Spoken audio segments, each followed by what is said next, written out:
many people respond and object to us, right, when we make these points by saying, well, religion should stay out of politics. Those should have no relationship with one another. They'll say that these are political issues that should be debated on purely political grounds. You can't bring religion into it. It's not religious at all. So it's a fool's errand to bring religion into it. And we have a separation of church and state. And so religiously motivated individuals who are pro-life ought to be prevented from trying to implement their positions into policy. But there is no such thing as a purely political disagreement. When people say, like, you can't legislate morality, all laws legislate morality. The Judeo-Christian worldview is really the only one that acknowledges an objective standard by which to make sense of morality. So there is no such thing as a purely political disagreement. All political discussions and disagreements come down to questions on the nature of truth, where truth comes from, the view of the human person, the view of the soul. And these are religious questions. These are religious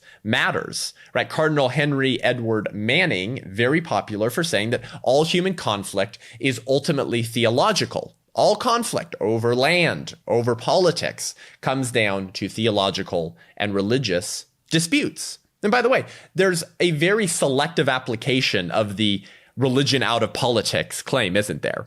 Because leftism is a religion. It's based on secular humanism and Gnostic dualism. And no one tells the left, who hold religious views, they're just not orthodox Judeo-Christian religions or worldviews, that they ought to keep their religion out of the public square. Of course, it's only people of a Judeo-Christian worldview that the left hates. But atheism is the de facto religion and worldview of the pro-choice movement.